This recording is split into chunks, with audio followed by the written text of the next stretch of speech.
Perkenalkan, saya Tamu Rambu Misel, NIM 1320048. Prodi Hukum, Fakultas Ekonomi Bisnis dan Humaniora. Ada beberapa tempat atau wilayah di Kabupaten Sumba Timur yang terkenal memiliki kebiasaan menenun.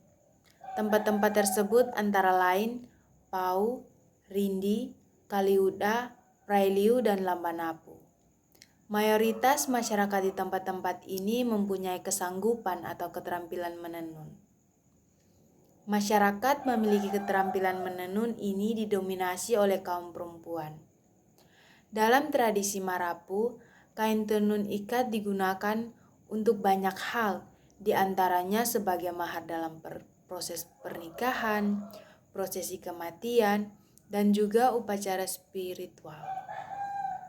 Kain tenun Sumba Timur memiliki keindahan yang tiada tara. Di balik kualitas tenunannya yang sudah tidak diragukan lagi, ada proses yang sangat panjang di balik pembuatannya. Keberadaan kain tenun berhubungan dengan tradisi lampau masyarakat setempat. Penghuni kampung di Sumba Timur sebagian masih merupakan penganut Marapu, yaitu kepercayaan memuja roh leluhur. Persatuan dengan leluhur yang sudah meninggal diwujudkan dalam berbagai bentuk karya seni. Ada banyak benda yang dikeramatkan, yang menjadi corong penghubung masyarakat dengan roh leluhurnya. Salah satunya kain tenun.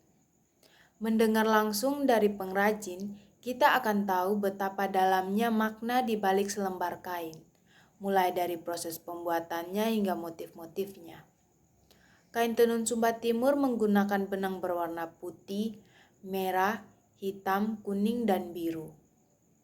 Pewarnaan benang dihasilkan dari akar, daun, dan rempah-rempah alami, seperti warna biru dari daun nila dan warna merah dari ekstra akar mengkudu.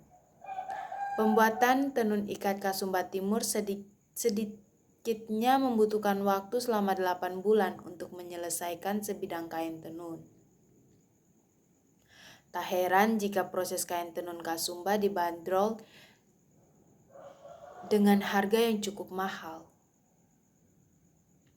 Namun harga yang cukup mahal itu sebanding dengan kualitas tenunan, keindahan corak, dalamnya makna yang terkandung di setiap lembar tenunan Sumba Timur mulai dari awal hingga akhir pembuatannya.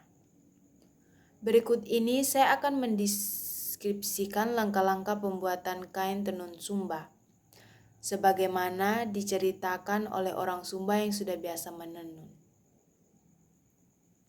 Proses pertama yaitu kap bukul. Kap bukul adalah proses pemintalan benang hingga berbentuk bola benang. Kap bukul adalah proses yang dilakukan setelah melakukan pahudur. Menyiapkan benang mulai memintal kapas menjadi benang, dan selanjutnya benang tersebut dikulung atau biasa masyarakat Sumba bilang kap bukul, dengan menggunakan alat yang disebut piapak. Kebanyakan masyarakat kreatif menggunakan benang dikarenakan komoditi kapas sudah berkurang. Proses kedua, pamening. Dari bola benang tadi yang kita sudah kap bukul hingga menjadi bola benang, langkah selanjutnya adalah pamening. Ialah menyusun atau menata benang-benang di alat tenun atau bingkai kayu yang biasa disebut wanggi, sehingga nantinya mudah diikat berdasarkan motif yang diinginkan. Butuh waktu sekitar seharian untuk menyelesaikan proses pamening atau satu helai kain.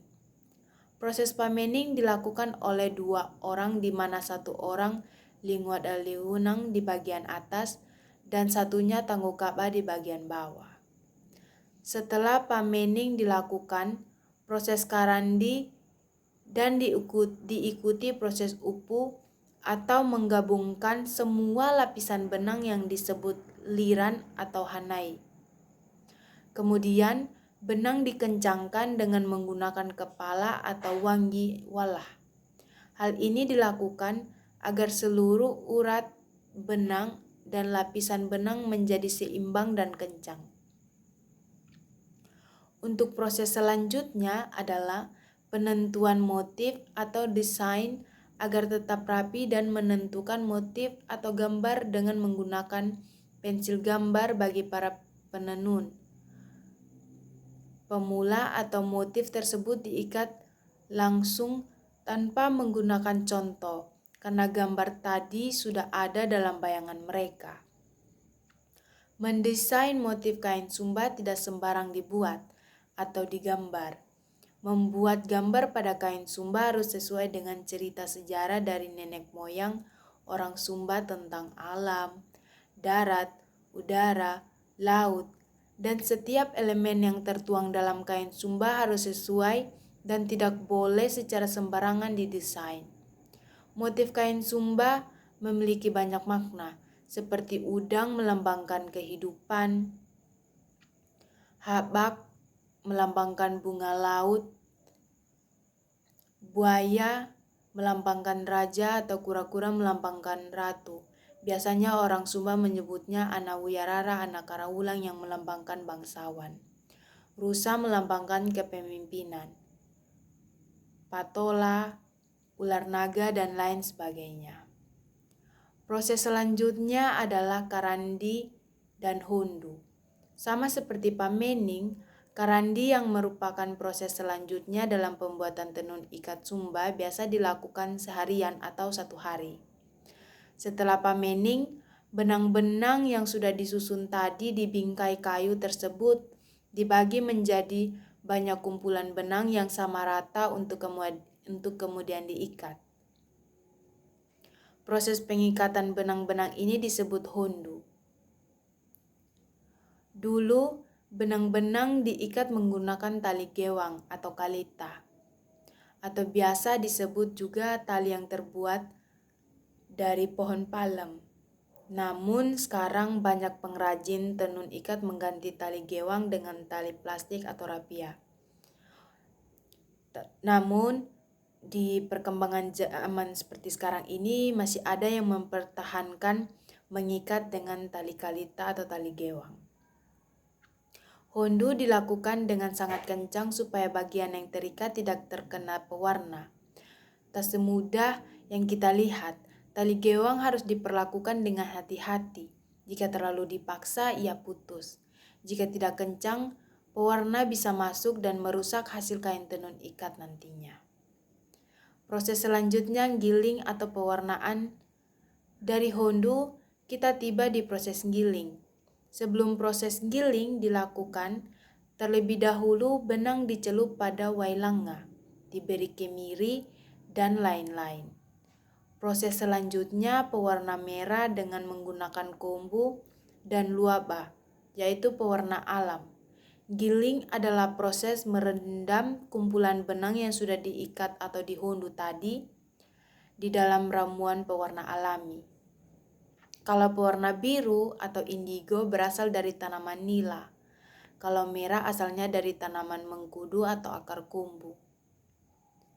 Racikan pewarnaan ditambah dengan campuran seperti kapur sirih dan kemiri untuk memperkuat warna. Perendaman dilakukan semalaman, lalu dijemur di bawah sinar matahari sekitar 2-3 hari. Namun proses perendaman ini bisa sampai 5 atau 10 kali diulang untuk mendapatkan kedalaman warna yang diinginkan. Proses pewarnaan masih dilanjutkan dengan hondu mau, kawilu, dan kombu. Jika pewarnaan biru selesai, dilakukan proses pewarnaan warna lain seperti warna merah dari kombu. Selanjutnya katah. Setelah semua proses perendaman warna selesai, dilanjutkan dengan katah. Ialah proses melepaskan semua ikatan tali gewang tadi. Mulai dari sini motif mulai kelihatan dari sisi kain tenun ikat. Kemudian dilakukan proses pawunang. Proses selanjutnya walah dan pamirang. Proses walah yaitu memisahkan benang yang sudah direndam pewarna dan sudah kering dijemur beberapa hari. Warna benang-benang tersebut sudah terlihat sangat elok. Dari walah, benang diatur sesuai dengan susunan yang benar untuk membentuk motif. Proses ini disebut pamirang. Lalu jangan lupa jika susunan sudah benar, bagian atas dan bawah benang yang sudah dirangkai di bingkai kayu diikat atau dikarandi. Selanjutnya proses pababat. Dan dilanjutkan dengan menenun. Kemudian untuk memperkuat atau mempererat benang-benang yang ditenun menjadi sebuah tenun ikat biasanya dibikin bakil. Proses terakhir adalah tinung atau menenun. Ada beberapa proses lain seperti kawu dan pawunang sebelum akhirnya benang ditenun dan dibingkai pada bingkai kayu atau tinung. Setelah benang-benang itu ditenun hingga kemudian melalui proses kabakil, yaitu proses dirapikannya ujung kain tenun ikat supaya terikat kencang dan tidak terurai atau terlepas-lepas. Proses menenun ini tentu saja membutuhkan keahlian yang sangat khusus, dan ini menjadi keterampilan khusus kaum perempuan Sumba Timur. Setelah membahas proses pembuatan kain tenun Sumba dari awal sampai akhir, dapatlah dimengerti mengapa harga kain tenun tersebut tergolong mahal. Satu hal yang wajib disadari bahwa kain Sumba merupakan hasil olahan langsung tangan manusia, bukan olahan mesin pabrik. Dengan demikian, bisa dikatakan bahwa sesungguhnya kain tenun Sumba memiliki roh manusia, bukan roh mesin pabrik. Serta pembuatan kain Sumba dari dulu hingga sekarang masih dibuat secara manual tanpa campur tangan mesin atau lain sebagainya. Jika memang kita tak punya kemampuan untuk membeli kain tenun ikat Sumba Timur, setidaknya kita bisa menghargainya dengan cara lain. Entahlah dengan mendukung para pengrajin, mengapresiasinya, atau dengan tak henti-hentinya mengangkat keindahannya ke hadapan publik. Sedikit gambaran panjangnya perjalanan kain tenun ikat Sumba Timur dari mulai kapas hingga menjadi sehelai kain. Semoga mencerahkan jiwa dan pandangan kita akan harganya yang sangat mahal. Penjualan kain Sumba secara offline. Contohnya dijual secara langsung dari rumah pengrajin. Dititipkan ke galeri rumah budaya, di art shop, toko, atau pasar, ataupun paranggang, serta ikut pameran dalam pasar malam, dijual langsung pada pengepul. Penjualan secara online biasanya diposting di sosial media seperti Facebook, Instagram, WhatsApp, dan live di sosial media. Banyak sekali